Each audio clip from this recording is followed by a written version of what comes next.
But first, we want to introduce you to 3 people who've been chosen to be the honorary chairs of Eugene's Race for the Cure. Each have their own personal connection to breast cancer. They have seen it change lives, their lives, and those around them. And they understand that we as a community can do something to help end it. One of those honorary chairs is Dr. Kathy Chicola. She's a radiologist in Eugene, and she says her own experience is one of the driving forces behind what she does every day at work. Dr. Kathy Chicola is passionate about her work. As a radiologist at Oregon Imaging Centers, she helps make sense of those mammograms women are advised to get on a regular basis. She can see when everything is okay and when it may not be. She chose to do this type of work after her own scare with breast cancer back in college. They asked the student athletes if we wanted to go into the community as volunteers to teach women how to do breast self-exam. This is, you know, I hate to say, but this is the early 70s, and so my hand went up and I volunteered, and so we were going to have a meeting where they're going to teach us how to do this, and so of course the first thing that happens to me is I feel a lump in my breast. Dr. Chicola says back then, not many people talked about breast cancer. In her case, her doctor's bedside manner left little to be desired. I just remember as I was going under, the anesthesiologist, he's like, well, the surgeon's going to come in and talk to you now. And so the surgeon just leaned over my face and said, don't be surprised if you wake up without this breast.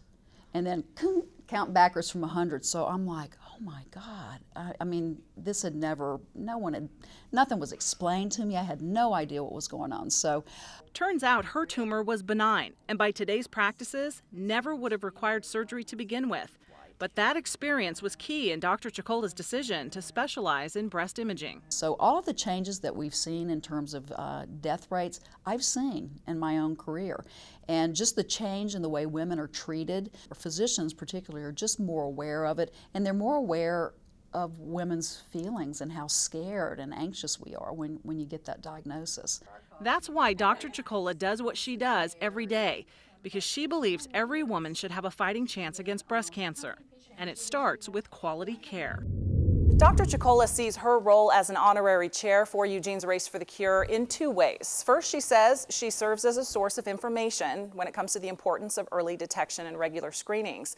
Second, she says she's a cheerleader to all those people working so hard for the cause. The president of the University of Oregon and his wife will also be honorary chairs of the race. Dr. Richard LaRiviere and his wife Jan say it's both a personal and a professional decision.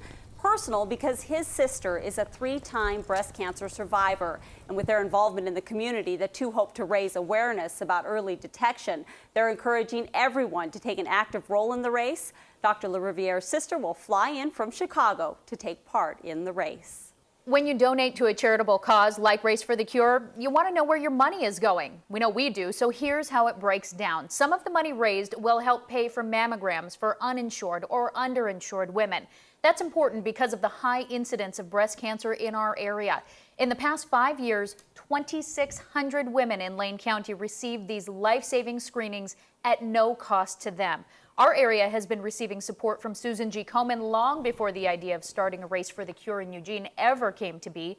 And Komen says the dollars raised from this year's race will only allow more women to be helped. 75% will stay here in the community and 25% goes for research. So in the last 5 years, just in Lane County, Komen has invested $720,000 for early detection and for survivor support programs. Komen also supports the local area through grants. For example, a grant to the American Cancer Society is helping more women in rural areas of Oregon access treatment. They're now able to take part in educational programs and receive support as survivors. For every $89 raised, Komen can provide a mammogram to an uninsured woman who otherwise can't afford screening.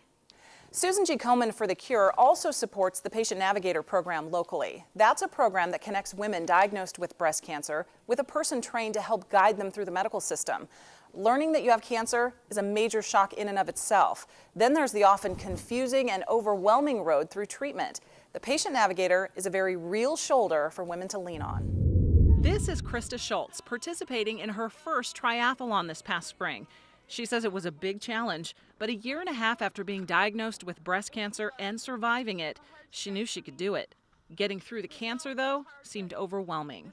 All I remember my doctor saying to me is that your fear right now is really big and your knowledge is really small, and as your knowledge grows, your fear will get less.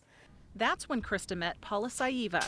And she just came out and said hello, and I didn't know who she was, except she was just a friendly face. Paula is the patient navigator at Oregon Imaging Centers in Eugene. She gets them through the system. Anytime they have a question, they can call Paula, and if she can't answer it, then she'll come get me or one of the other doctors on our staff so that we can make sure that the patient never has to say, oh my God, what do I do next? Where do I go? I'm scared, I don't know what to do. We never want that to happen. And I try to stay connected with her for as long as she needs me. Krista was the first woman Paula worked with through the Patient Navigator program. I remember her telling me that I had choices about what next steps to take, and she was the first person who told me I had choices, and that made me feel good. It made me feel like a little bit in control of a very uncontrollable situation. I love the doctors and I love the nurses, but their job was really just to treat my physical body, and she, I felt like, was supporting me emotionally. Paula is more than just a shoulder to lean on. She was diagnosed with breast cancer at age 22, at a time when there was very little emotional support offered to women. I know when I had breast cancer, I wasn't even told, my husband was told. It wasn't a connection, you didn't mention it, you whispered the word. And now, of course, we're shouting the word. In the first year of the Patient Navigator program, Paula worked with and helped support about 250 women who had received a cancer diagnosis. My statement to them is that it's not a death sentence and that I want them to be as strong as they can and fight. Paula and Krista still keep in touch, and Krista says she will forever be grateful that Paula and the Patient Navigator program was there for her. She's the next best person to having my mom here with me. I've gotten to see her through treatment, and now she's a very healthy young woman, and that's been great.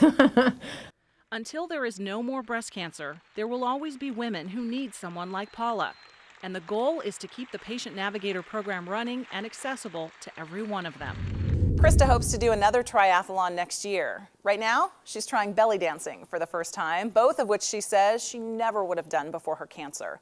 Krista told me her experience has given her a new appreciation for life, and she says she doesn't want to waste a minute of it. At any given hour, all around the world, there are researchers working to cure breast cancer. Globally, Susan G. Komen for the Cure has funded more than 1,800 research projects over the past 26 years, and every major advance in breast cancer has been linked to Komen research. Countless women have benefited, like Marley Ward from Springfield. Marley Ward is proud to say she is a survivor. It has been a long road after discovering a lump in her breast a year and a half ago. Couldn't be cancer. Couldn't be. Marley had no family history of the disease, and she thought she was too young to get cancer. 2 months later, Marley went for her annual exam and was given the news. Shock. I was just shocked. I'm like, no way. This can't be happening to me.